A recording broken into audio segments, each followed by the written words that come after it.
মাশফিককে দেখে হাতের জ্বলন্ত সিগারেটটা নিচে ফেলে সেটাকে পায়ে পিষল সায়ান্ন। এমনিতেও ও কখনো ভাবনা চিন্তা করে না, কিন্তু ভুল করেও যদি আজ ও ভেবে দেখত, নিজের কাজে নিজেই অক্ষত ও। কেননা সায়ান্ন হামিদ আজ প্রথমবারের মতো নিজের মা বোন ছাড়া অন্য কারো সামনে সিগারেট নামিয়েছে। সবে ধরানো সিগারেটটার সাথে ফোনের ওপাশে কথা বলতে থাকা তোফায়েলকেও তোয়াক্কা করেনি ও। কেটে দিয়েছে কলটা। মাশফিকের দিকে পা বাড়িয়ে বর্ধিত হাসির সাথে সায়ান্ন বলল, আরে মাশফিক তালুকদার, তুমি এখানে? ফোন হাতে ধরে পায়চারি করতে থাকা মাশফিক থামে। গলার আওয়াজ শুনেই যাকে চেনা যায় তাকে ঘাড় ঘুরিয়ে দেখার প্রয়োজন ওর ছিল না। তবুও মাশফিক পাশে তাকিয়েছিল, কিছুটা অপ্রস্তুত হয়ে, কিছুটা চকিত হয়ে। খাকি ট্রাউজার আর নেভি ব্লু শার্ট পরিহিত সায়ান্ন হামিদ তখন কলার নাড়াচাড়া দিতে দিতে ওর দিকে এগোচ্ছিল। ওর হাসিটা দেখে মাশফিক শির দ্বারা সোজা করে দাঁড়ায়। এখানে কোনো রকম গ্যাঞ্জাম চায় না ওর, কিন্তু সুযোগ থাকলে নিঃসন্দেহে এক ঘুষিতে ও সায়ান্ন হামিদের এই হাসি ভরা চেহারার নকশা বদলে দিত। বইঘরের কর্মচারীর মারফতে দুদিন আগে সেখান থেকে সাজের ছুটে বেরিয়ে যাওয়া আর তার পেছন পেছন সায়ান্ন হামিদের বেরিয়ে আসা, দুইয়ের খবরই পৌঁছেছিল মাশফিকের কাছে। আর স্বভাবতই ঘটনা শোনার সাথে সাথে শরীরে আগুন ধরে গিয়েছিল ওর। কিছুদিন আগে ভালোবাসি বলা ছেলেটার কাছ থেকে ওর বোন কেন পালানোর মতো করে ছুটবে, তার কারণও মাশফিকের উষ্ণ মস্তিষ্ক খুব সহজে ধারণ করে নিয়েছিল। আর সেটা ছিল এটাই, কদিন ধারে কাছে না এসে বইঘরে গিয়ে সায়ান্ন নির্ঘাত উত্ত্যক্ত করেছে সাজকে। কী ঘটেছিল মাশফিক তা সাজকে জিজ্ঞেস করার প্রয়োজনই মনে করেনি। উল্টো লজ্জা হচ্ছিল ওর। ওরা থাকা সত্ত্বেও সাজকে আবারও সায়ান্নর মুখোমুখি হতে হলো, আর সেটাও এত দূর অবধি যে সাজকে বইঘর থেকে বেরিয়ে যেতে হয়েছে। মাশফিকের মাথায় ব্যাস এটাই চলছিল, কী করে সায়ান্নকে দমানো যায়। ওর ইচ্ছে ছিল পুনরায় সায়ান্নর মুখোমুখি হওয়া, কিন্তু তার আগেই মোশাররফ তালুকদার ছেলেকে অন্য খবর দেন। এক পরিচিত অফিস কলিগের ছেলের তরফ থেকে সাজের জন্য সম্বন্ধ এসেছিল তার কাছে। ছেলে আর তার পরিবারের বিষয়ে কোনো ত্রুটি না পেয়ে স্ত্রীর পরপরই বড় ছেলেকে বিষয়টা সম্পর্কে অবগত করেন তিনি। সাথে এটাও জানান তালুকদার পরিবারের আপত্তি না থাকলে ছেলে সাজের সাথে দেখা করতে চায়। বাবার কথা এক বাক্যে রাজি হয়ে যায় মাশফিক। সম্মতি জানায় ছেলের তালুকদার নিবাসে আসা নিয়ে। ওর মত শুনেই মোশাররফ তালুকদার সবার সামনে সাজের মতামত জানতে চেয়েছিলেন। অমত করেনি সাজ, নীরবে মাথা হ্যাঁ সূচক দুলিয়ে ধীর পায়ে নিজের ঘরে চলে গিয়েছিল। কথা ছিল সাজকে দেখতে ছেলেপক্ষ তালুকদার নিবাসে আসবে, কিন্তু অনাকাঙ্ক্ষিতভাবে রুবি এতে দ্বিমত করে বসে। ওর যুক্তি ছিল যে সায়ান্ন সাজকে ভালো না বেসেই ইতিমধ্যে বাড়ি বয়ে এসে ওর বিয়ে ভেঙে দিয়ে গেছে। তালুকদার নিবাসে সাজের আবারও কোনো সম্বন্ধ আসলে সে এবারে আরও বড়সড় ঝামেলা করার সাহস রাখে। তার চেয়ে ছেলেকে তালুকদার নিবাসের বাইরে কোথাও সাজের সাথে দেখা করালেই হয়। এ কথাটা রুবি আলাদা করে ব্যাস মাশফিককেই বলেছিল, আর ওর যুক্তিকে নজরআন্দাজ করতে পারেনি মাশফিক। আমলে নিয়েছিল সবটাই। সাজের সাথে পাত্রের বাসার বাইরে রেস্টুরেন্টে দেখা করানোর জন্য তালুকদার পরিবারকে ওই রাজি করিয়েছিল, এবং এ কারণেই আজ মাশফিকের এখানে আসা। দোতলার রেস্টুরেন্টটায় রুবি, আহি, আসিফ আর সাজ ছেলেপক্ষের জন্য অপেক্ষা করছে, আর ও নিচে এসে দাঁড়িয়েছে ছেলেপক্ষকে রিসিভ করার জন্য। আর এর মাঝেই সায়ান্ন হামিদের আগমন। মাশফিকের হাত মুঠো হয়। সায়ান্ন হেলে দুলে ওর সামনে এসে দাঁড়ালো। আশপাশ দেখে হাসি মুখে বলল, একা এসেছো? দাঁতে দাঁত চেপে রইল মাশফিক। নিজেকে সংবরণ করা ক্রমশ দায় হয়ে যাচ্ছে ওর। কত বড় কলিজা হলে এই ছেলে ওর কাছে সাজ এসেছে কি না সেটা জানতে চায়। ওর এমন মুখ চেহারা দেখেই সায়ান্ন বুঝে গেল সাজ এসেছে ওখানে, এই জন্যই এত খেপছে সে। আশেপাশেই সাজ আছে ভেবে খুশি হয়ে যায় সায়ান্ন। মনে মনে ভেবে নিল সাজের সাথে যে করেই হোক দেখা করবে একবার। মাশফিকের সামনেই বলবে, সিগারেট ছেড়ে দিয়েছে কদিনে, আর কোনো অভিযোগ থাকলে বলো। ভাবনার মাঝেই মাশফিকের পেছনে হাত উঁচিয়ে হাই দিতে থাকা রমণীর দিকে চোখ পড়ে সায়ান্নর। ও নিজেও হাত উচ্চালো। মাশফিক দেখল মেয়েটার কাছাকাছি পৌঁছালে সায়ান্ন বেশ আনন্দে তার সাথে লোকটার সাথে হাত মেলালো। হাই হ্যালো বলার পর ওকে দেখিয়ে বলল, মিট মাশফিক তালুকদার, সাজের বড় ভাইও। ও আপনি Mushfiq, nice to meet you. মাশফিকের চেহারার রাগ কিঞ্চিত কমে সেখানে বিস্ময় জায়গা করে নেয়। মেয়েটার চেহারাতেও আনন্দ ছিল। তার কাছে সায়ান্ন যে ওর নাম আগেই নিয়েছে তা বোঝাই যায়। সায়ান্ন এবার নরম হাসি সমেত মেয়েটার পরিচয় দিল, ও মানহা, আমার এক্স, আর উনি ওর ফিয়ন্সি। মাশফিকের আবারও রাগ হয়। ওর এক দফায় ইচ্ছে করছিল সায়ান্নর গালে একটা বন চটকানা দিয়ে ওকে বলতে, কোনো ভদ্র ছেলে কখনো তার পছন্দের মানুষের বড় ভাইয়ের সাথে এক্সের পরিচয় করিয়ে দেয় না। কল আসে মাসফিকের ফোনে। সায়ান্নর দিকে তীক্ষ্ণ দৃষ্টি তাক করে। ফোন কানে ধরে সরে গেল ও। ও যতক্ষণ সায়ান্নকে দেখছিল, সায়ান্নও ততক্ষণ ওর দিকে চেয়েছিল। পরে মাসফিক ফোনে মশগুল হলে সায়ান্নও মানহার সাথে কথায় ব্যস্ত হয়ে যায়। দেশের বাইরে ডেস্টিনেশন ওয়েডিংয়ের প্ল্যান করছিল মানহারা। যেহেতু সায়ান্ন বাইরে যাওয়ার বিষয়ে সপাটে না জানিয়েছিল, তাই ওরাই এসেছে বিয়ের আগে একবার সায়ান্নর সাথে দেখা করে নিতে। তিনতলার কফি শপের জন্য বিল্ডিংয়ের ভেতরে ঢোকার আগে আবারও এক পলক মাসফিকের দিকে তাকালো সায়ান্ন। ওর সাথে ততক্ষণে আরও তিনজন এসে দাঁড়িয়েছে। দুজন যুবক, এক রমণী। রমণী যে তার স্বামীর সাথে এসেছে তা তাদের পোশাকের মিল দেখেই বোঝা যাচ্ছিল। সায়ান্নর চোখ ঠেকল ফর্মাল গেটআপে আসা মাঝের হ্যাংলা পাতলা যুবকের দিকে, যে কিনা অকারণেই লাজুক হাসছিল, আর তার সাথে মাসফিকের অতিরিক্ত হাস্যোজ্জ্বল ভাব প্রকাশ পাচ্ছিল। সে অদ্ভুত দৃশ্যটা দেখে কেবল ভ্রু কুঁচকেছিল সায়ান্ন। মাসফিকের এমন গদগদ ভান আর ছেলেটার অমন হাসার কারণ কী হতে পারে, তা যদি একবারের জন্য ওর খেয়ালে আসতো, কখনোই এতটা হেয়ালিতে মানহাদের সাথে পা বাড়াতো না ও। রেলিংয়ের বেশ কাছাকাছি দাঁড়িয়ে আছে সাজ।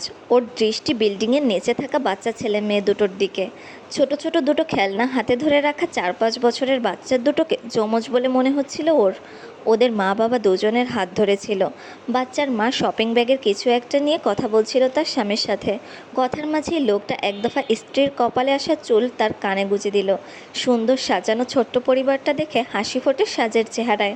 তার মনে দোয়া আসে, গোটা পৃথিবীটা এমন সুন্দর হোক, সবাই এমন আদরে, এমন সোহাগে বাঁচুক।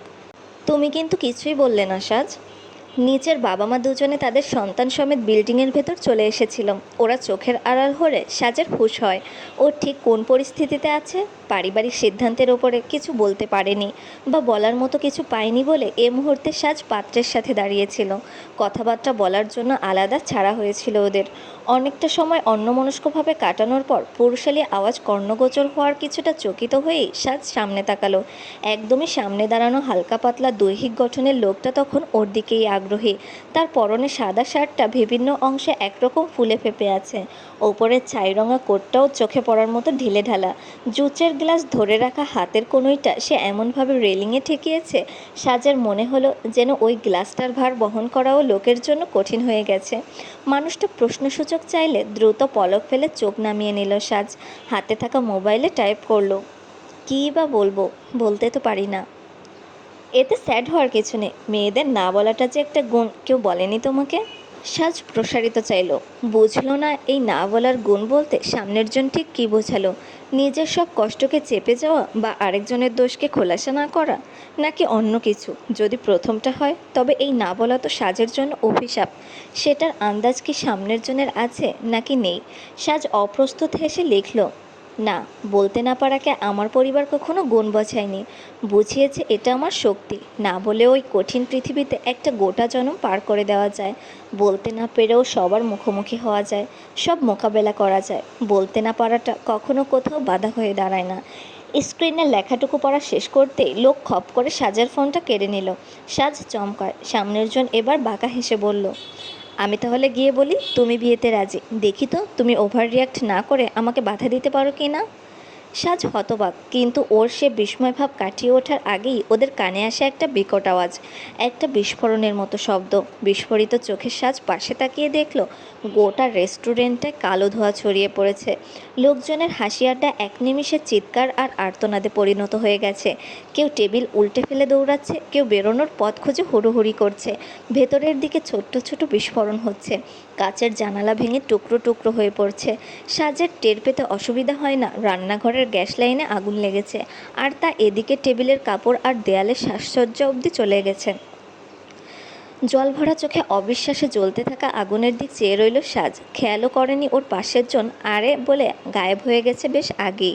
ধোঁয়ায় কাশি আর শ্বাসকষ্ট শুরু হতেই থেকে মাসফিক ছুটে এসে হাত ধরল সাজের। বোনকে নিয়ে বাইরে ছুট লাগিয়ে বলল, সাজ চল এখান থেকে। অনিচ্ছায় ভাইয়ের সাথে দৌড় লাগিয়েছিল সাজ। ওর দৃষ্টি ছিল ওই আগুনের দিকে, ছোটাছুটি করতে থাকা মানুষগুলোর দিকে। কয়েকবার যেতেই সাজ টেনে ধরল ভাইকে। অস্থির চিত্রে বোঝালো, বৌমা আহি, ছোট কাকু আনছে ওনাদের, তুই চল। সাজকে সিঁড়ি অবধি আনে মাসফিক। তখনই আশেপাশ থেকে আর্তনাদের আওয়াজ আসে ওদের। দু ভাই বোনে দাঁড়িয়ে যায়। আগুনে গোটা ফ্লোরই ছড়িয়েছে। ছোট বড় বিস্ফোরণের ফলে ওপর নিচতলাতেও আগুন কম বেশি পৌঁছেছে, এমনটাও ধারণা করছিল ওরা। শপিং মলের কাছের দেয়ালের ওপারে আটকে মাশফিক ছিল কয়েকজন, সেখানে বাচ্চা ছিল কিছু। সাজ দেখল কিছুক্ষণ আগে ওর দেখা সেই যমজ বাচ্চা দুটোও ছিল ওখানটায়। মাশফিকের পাশ দিয়ে একজন সেদিকে এগোচ্ছিল। দৌড়ের ওপর সে মাশফিককে অনুরোধ করলো তার সাথে যেতে। একা সবাইকে আনা তার জন্য কঠিন। সাজ ভাইয়ের হাত থেকে তৎক্ষণাৎ হাত ছাড়িয়ে নেয়, ইশারায় বোঝায় ওখানে যাবার জন্য, বন্দীদের বাঁচানোর জন্য। বাকিটুকু ও একাই যেতে পারবে। আশপাশ তাকিয়ে আগে হিসেব করলো মাশফিক, সিঁড়ি বেয়ে নামলেই এদিকটা নিরাপদ। সাজ আসলেও বেরিয়ে যেতে পারবে ওখান থেকে। গালে হাত রেখে মাথা ওপর নিচ করে বোনকে আশ্বস্ত করলো ও। সাজের চোখ থেকে জল গড়ায়। কিচ্ছুটি না বলে ব্যাস অসহায়ের মতো ভাইকে আগুনের মাঝে চলে যেতে দেখলো ও। সাজকে জোরপূর্বক ভবনের বাইরে বের করে আনা হয়েছিল। বাকি সবের মতো পাগলপাড়া হয়ে পরিবারের খুঁজছিল ও। তফাৎ শুধু এইটুকু, বাকিদের কান্না শোনা যাচ্ছিল আর সাজের কান্না ছিল শব্দহীন। জায়গাটায় তখনও ফায়ার সার্ভিস পৌঁছায়নি। ভবন থেকে একের পর এক কোনো কোনো না কোনো অংশে দগ্ধ মানুষজনকে বের করা হচ্ছিল। এরই মাঝে দুজন লোক ধরাধরি করে রুবিকে বের করে আনে। অজ্ঞান চাচিকে দেখেই হুমড়ে পড়ল সাজ। গালে মৃদু চড় মারতে মারতে অস্পষ্ট আওয়াজ করছিল, চেষ্টা করছিল রুবির জ্ঞান ফেরানোর। অসহায়ের মতো দেখছিল আশেপাশের সবাইকে, বোঝাতে চাইছিল চাচির সাথে থাকা ছোট্ট চাচাতো বোনের কথা। কিন্তু সবাই যার যার মতো আহাজারি আর ছোটাছুটিতে ব্যস্ত। সাজ নিচে বসা অবস্থায় একজনের পা ধরে ফেলল। কাঁদতে কাঁদতে তার হাতে থাকা পানির বোতলটা চাইল ও। লোক সেটা দিলে চাচির চেহারায় দুবার পানি ছেটালো সাজ। রুবির জ্ঞান ফেরে। দুবার কাশি দিয়ে টালমাটাল শরীর নিয়ে উঠে বসতেই ওর হুঁশ হলো ও কোথায় আছে এবং সেখানে কী ঘটেছে। আশেপাশে তাকিয়ে আহিকে না দেখতে পাওয়ায় রুবি তৎক্ষণাৎ চেঁচিয়ে উঠল, আহি কোথায়? আমার মেয়ে কোথায়? আহি কোথায় সাজ? আহি কোথায়? রুবি সাজের শরীর ঝাঁকাচ্ছিল। অনবরত কাঁদতে থাকা সাজের চোখ জোড়ায় অসহায়ত্ব ফুটে ওঠে। না ও বলতে পারতো, নাইবাও বলতে পারলেও বলতো ও জানে না আহি কোথায়। ইশারায় সাজ ব্যাস থামতে বলল চাচিকে। বোঝানোর চেষ্টা করলো, শান্ত হও বৌমা, ছোট কাকু আনছে আহিকে। ঠিক সে সময় আসিফ তালুকদার কাশতে কাশতে বেরিয়ে আসে। রুবির কাছে এসে ধপ করে মাটিতে বসে গেল সে। বোঝাই যায় শ্বাসকষ্ট হচ্ছে তারও। সাজ সরে বসলো। চাচার শরীরের ক্ষতগুলো বাদ দিয়ে ওর দুরন্ত চোখ ব্যাস আহিকে খুঁজছিল, কিন্তু আহি ছিল না তার সাথে। রুবি অস্থির চিত্তে আসিফের গলায় গায়ে হাত বুলিয়ে বলল, আসিফ, আসিফ, আহি কোথায়? আহি কোথায় আসিফ? আমার মেয়ে কোথায়? প্রামে নেই। কথা শেষ করতে পারে না আসিফ। কপাল চাপড়ে ফুঁপিয়ে কাঁদতে শুরু করে দেয় ও। স্বামীর কথা শুনে এক সেকেন্ডের জন্য যেন শূন্য হয়ে যায় রুবি। পর মুহূর্তে উন্মাদের মতো জ্বলতে থাকা আগুনের দিকে উঠে ছুট লাগাতে যায়। আসিফ দুহাতে ওকে আঁকড়ে ধরল। সবটুকু শক্তিতে রুবিকে জাপটে ধরল বুকের মাঝে। রুবিও থামল না। গায়ের সমগ্র শক্তিতে স্বামীকে কিল ঘুষি লাগাতে থাকে ও। চেষ্টা করতে থাকে ছাড় পাওয়ার জন্য। ওখানকার বাকি সবের আহাজারিতে এবার যোগ হয় রুবির চিৎকারও। ও হাউমাউ করে কাঁদতে কাঁদতে বলতে লাগলো, ছাড়ো আমাকে, আহি ভেতরে আছে। আসিফ, আমার মেয়েটার কষ্ট হচ্ছে। হয় আমাকে আমার মেয়ের কাছে যেতে দাও, নয়তো আমার মেয়েকে আমার কাছে এনে দাও। আসিফ প্লিজ ছাড়ো, যেতে দাও আমাকে প্লিজ। আসিফ প্লিজ, আমার মেয়েটাকে বাঁচাও প্লিজ। স্তব্ধ সাজ জলভরা চোখে একবার দেখে চাচা চাচিকে, আর একবার অবিশ্বাস্য চোখে দেখে দাউ দাউ করে জ্বলতে থাকা আগুনকে। শূন্য মস্তিষ্কে হাঁটুর ওপর ভর করে বসে রয় ও। বিমূরতা ধোঁয়ার সাথে মিলেমিশে ওর দৃষ্টিকে ক্রমশ আবছা করে দিতে থাকে। ওর বুঝে আসে না নিয়তি কী করে এতটা নিষ্ঠুর হয়, ওই দাবানল কী করে এমন হিংস্র হয়, কী করে এতগুলো প্রাণকে শেষ করে দিতে চাইতে পারে সেটা, এতগুলো হাসি খুশিতে ভরপুর জীবনকে কী করে গিলে নেওয়ার পরিস্থিতি তৈরি করতে পারে। সাজ কোথায়? একই প্রশ্ন দুজনের কাছ থেকে একই সাথে এসেছিল। রবি তখনও কাঁদছিল, কিন্তু আসিফ থেমে চমকে পাশে তাকায়। প্রশ্নকারী দুজনের একজন ছিল মাশফিক তালুকদার, আরেকজন সায়ান্ন হামিদ। একই সময় একই প্রশ্ন শুনে মাশফিক সায়ান্ন একে অপরের দিকে তাকালো। সায়ান্নর শার্টের বা কাঁধের অনেকটুকু আগুনে পোড়া, চেহারা আর হাতে পায়ে কালি কাটাছেঁড়া।